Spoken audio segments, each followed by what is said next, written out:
I never thought a backyard barbecue could feel like the start of something complicated. Maybe it's the heat, the smell of sizzling burgers, or the way people talk too loud to cover up that they don't know each other well. Or maybe it's just her. She appeared near the grill, balancing a plate in one hand and a wine glass in the other, moving with a kind of ease I couldn't name. Mid-40s, hair streaked with silver that caught the sun just right, a loose linen blouse that looked effortless but knew exactly how to hang on her frame.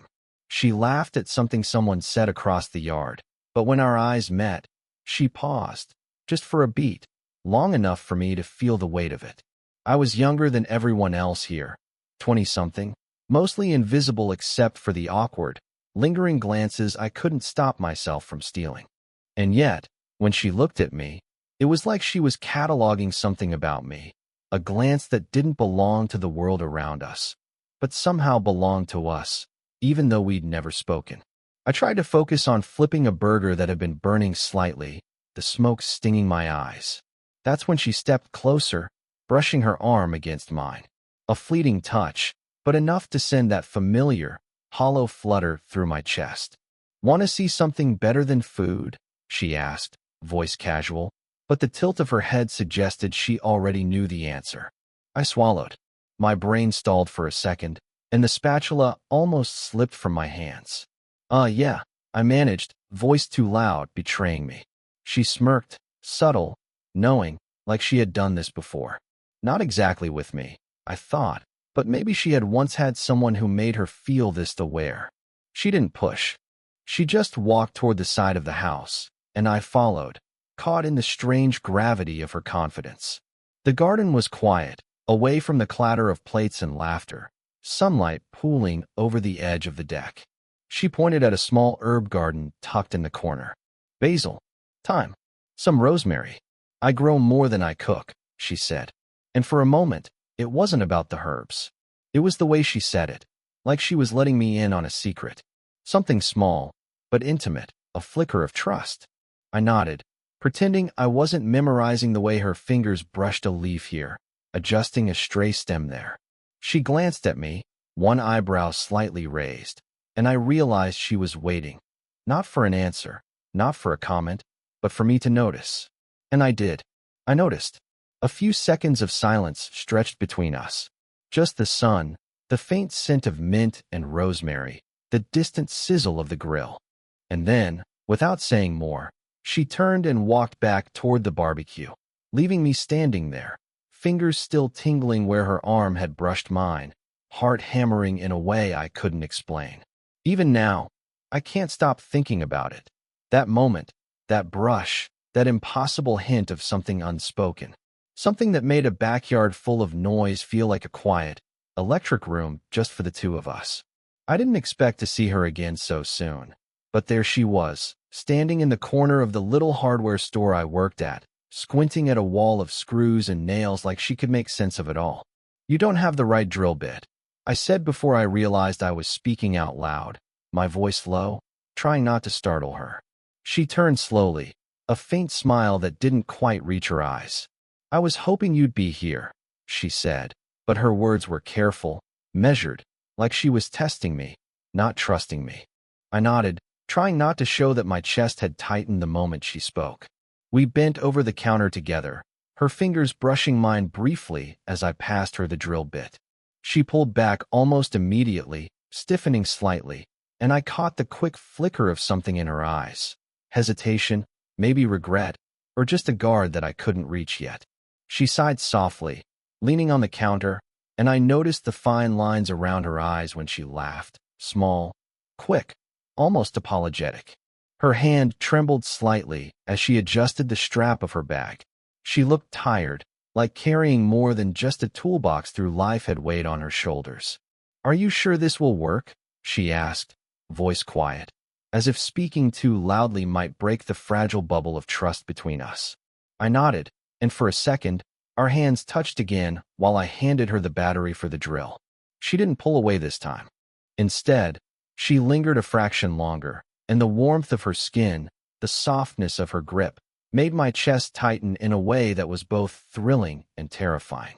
"You always seem prepared," she said after a pause, and I realized she wasn't talking about the drill or the screws. Her gaze flicked to mine, searching, hesitant, as if she wanted to say something else but didn't trust herself. I caught her glance, studying the subtle tension in her shoulders, the way she fiddled with a loose thread on her sleeve. The small signs of vulnerability, the tired tilt of her head, the sigh, the faint crease in her brow, made my stomach twist. She carried herself with confidence, yes, but there was a softness underneath, one she rarely let anyone see. "Here," I said, handing her a screwdriver. My fingers brushed hers once more, and this time, I let my gaze linger. She looked away, biting her lip, and I could see her walls trembling just a little, fragile under the careful weight of her composure. For a moment, we simply stood there, close enough to feel the heat of each other's presence, neither speaking. I could smell the faint scent of her perfume mingling with the tang of metal and dust in the air. The pause stretched, delicate and charged, like the world had narrowed to this one corner of the store. And then she smiled, small and fleeting, and I felt it. That pull. That forbidden energy that made my pulse quicken, even knowing she carried boundaries I wasn't sure I'd ever cross. As she turned to leave, I wanted to tell her something. Anything. But all I could manage was a soft, almost whispered, "See you around." She paused, glanced back, and in that brief, suspended second, her eyes held a question she didn't voice. A question I couldn't stop thinking about as she walked away, leaving me with the memory of the warmth of her hands, the tilt of her head, and that impossible, quiet pull between us. It was late, the kind of late that makes the streetlights look lonely and the air heavy with unsaid things. I'd come over to help her with the shelves she'd been trying to assemble all week, a small favor that somehow felt like stepping into a different orbit. Rain tapped against the windows, a soft percussion that made every creak of the old apartment echo. She moved around the living room with calm efficiency, lifting a board, measuring, checking instructions. I knelt beside her to align a bracket, our shoulders brushing accidentally, or maybe not accidentally, and for a moment, the world narrowed to the space between us. "You're careful," she said softly, not meeting my eyes. Her fingers lingered on the edge of the shelf, and I noticed the slight tremor in her hand, the quiet fatigue in her posture. She'd spent the whole day doing things for everyone else. I could feel the exhaustion tucked behind her deliberate movements. I wanted to say something. About her laugh that had softened when she thought no one was watching. About the way she tightened her lips when concentrating. But I couldn't. I kept my voice low, neutral. "Almost there," I said instead, adjusting the board. Her eyes flicked to mine, and for a second, she let herself pause, like she was considering saying more. But then the chime of her phone broke the moment. A message from someone whose name made my chest tighten before I even looked. I forced myself to breathe through the sudden sting of jealousy, remembering she wasn't mine, that this wasn't a scene from a story I could control. She picked up the phone, the faint crease between her brows deepening, and I stayed still, close enough to notice her perfume, her breath, the tiny tremor when she realized the conversation wasn't casual. I wanted to reach for her hand, just to steady her, but I stayed frozen. After a minute, she set the phone aside with a sigh, the weight of some unspoken frustration lingering in the air. "Sorry," she murmured, turning back to the shelf. "It's nothing," but I could tell it was everything she wasn't saying. We continued, each movement careful. My knee brushed hers while tightening a screw. Her glance caught mine, lingering longer than it should. A shared secret hovered between us, neither spoken, both understood. The tension coiled tighter with each passing second, like the storm outside matching the storm in my chest. I wanted to tell her something reckless, something I'd regret, but restraint held me. I imagined leaning closer, letting the space between us collapse, letting her see that I noticed everything. The fatigue in her eyes, the small tremor in her hands, the warmth that radiated even in silence. And for a heartbeat, I thought she might lean in too, that the world might tilt just enough for something unspoken to finally happen. But the rain tapped on the windows, the phone vibrated again on the counter, and the moment fractured, leaving only the electric brush of proximity and a quiet longing that neither of us acknowledged. I stayed there a second longer, heart hammering, watching her adjust the shelf, aware that I had wanted, almost dared, to cross a line I couldn't. The rain had stopped, leaving the air thick and damp, and I found myself sitting across from her at the tiny kitchen table. A single lamp cast a pool of light over the room, warm but fragile. We'd been assembling that shelf for hours, and neither of us spoke for a long stretch, the silence heavy, full of words we didn't know how to say. She stirred her tea slowly, spoon tapping the cup now and then, eyes fixed somewhere beyond the window. I wanted to say something, anything, but my voice felt too loud, too clumsy in the quiet. Finally, she looked at me, and I caught the barest flicker of something raw. Exhaustion, uncertainty, maybe even fear. "Do you ever wonder what we're doing?" she asked, almost a whisper, not looking away from me, but not quite meeting my eyes. I swallowed. The words landed with a weight I hadn't expected. All the time, I admitted. And it was true. Everything between us, the brush of hands, the lingering glances, the quiet pull I felt every time I was near her, made no sense, and yet consumed all my thoughts. She shifted slightly, shoulders tensing, then relaxing in a way that told me she'd been holding herself back for longer than she realized. "I mean, we're not. This isn't normal." And she stopped, lips parting, then closing again. I could see the battle in her eyes, the desire to speak, the instinct to retreat.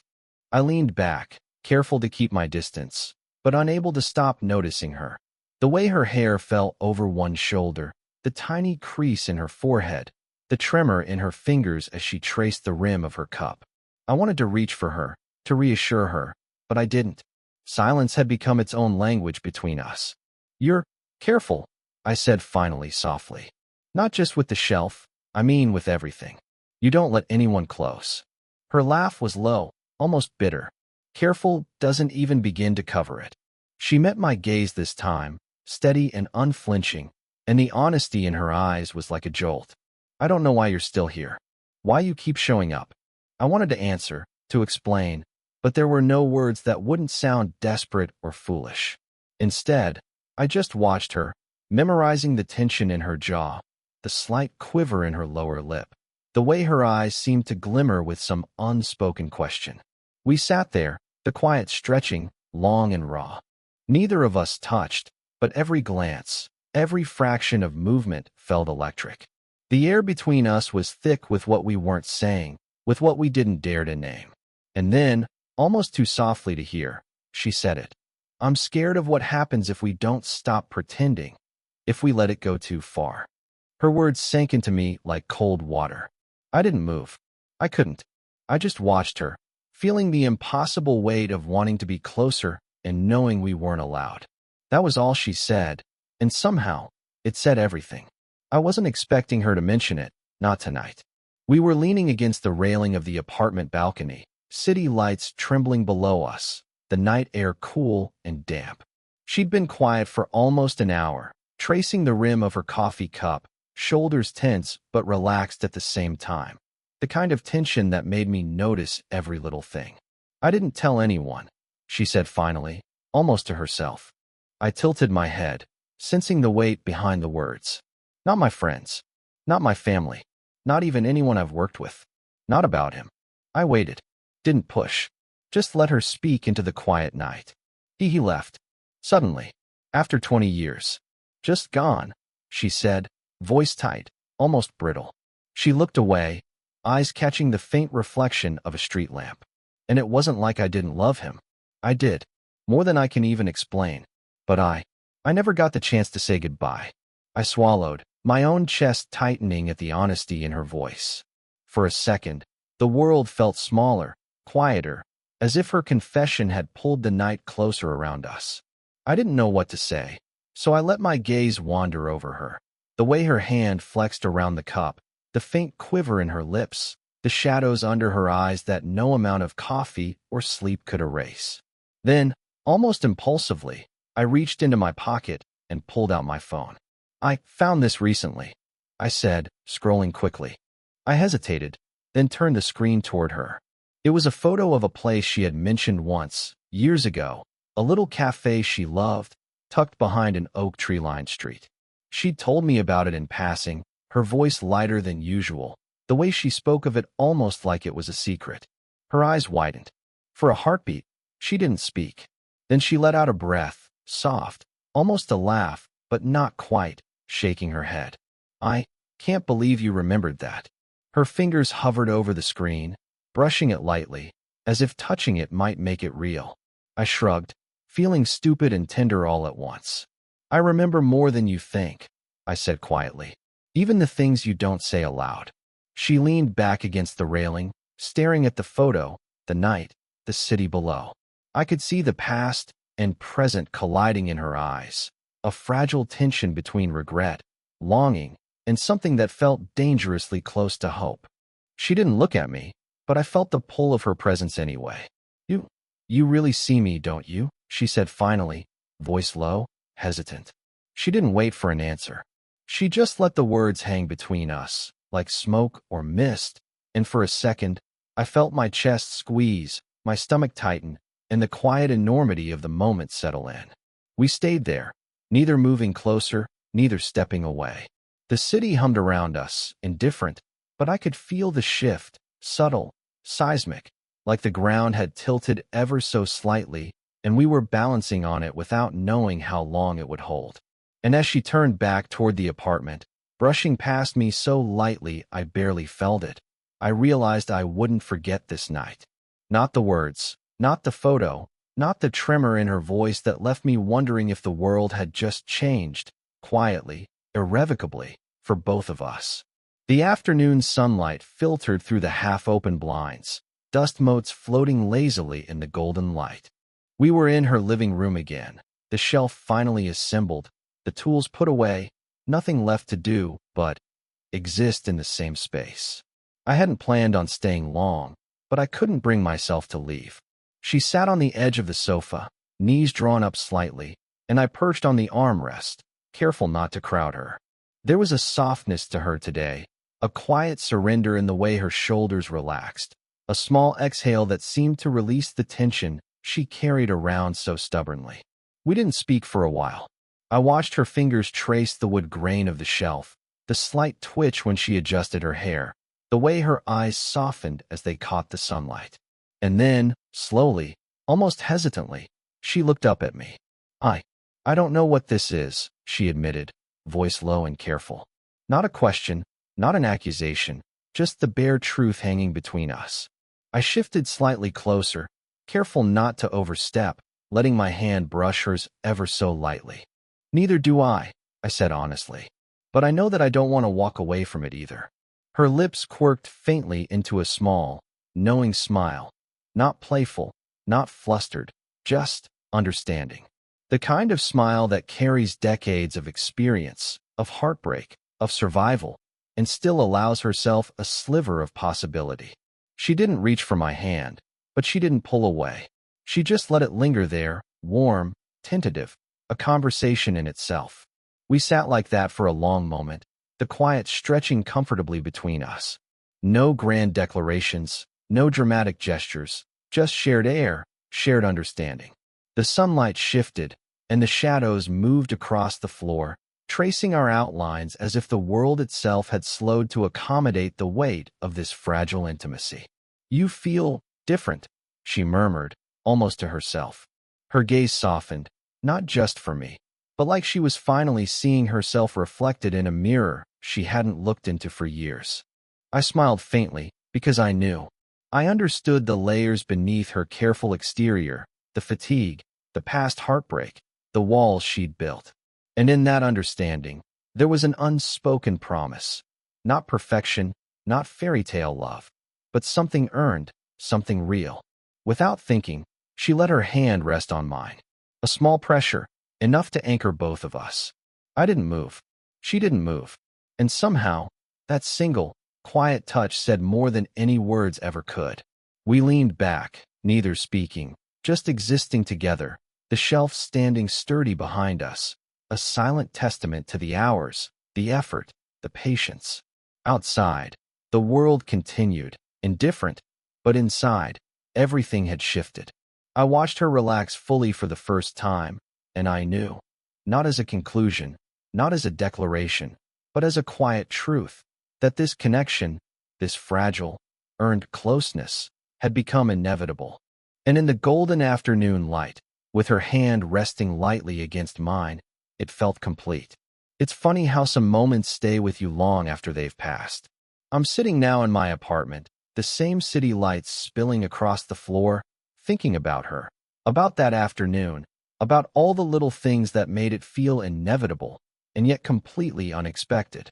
I can still remember the way she brushed her hair back that first day at the barbecue, the faint smile that caught me off guard, and the quiet way she let herself be seen, bit by bit. At the time, I didn't know it, but she was teaching me something without saying a word, that noticing someone, truly noticing them, was more than just looking. It was patience, attention, respect for the space between us, and the courage to linger there anyway. For her, I think the shift was quieter. She'd carried so much, the weight of past heartbreak, the careful walls built over decades. And yet, in letting me in, even a little, she softened those edges without losing herself. I saw it in the way she laughed more freely after the shelf was assembled, in the subtle ease of her gestures when I was near. She didn't become someone different, she became more herself. For me, it was different.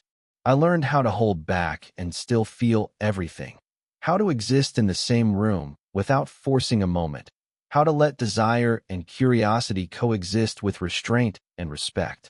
I realized that sometimes love isn't a lightning strike or a declaration shouted across a room. It's a series of quiet, deliberate choices, small actions, and the willingness to witness someone fully without consuming them.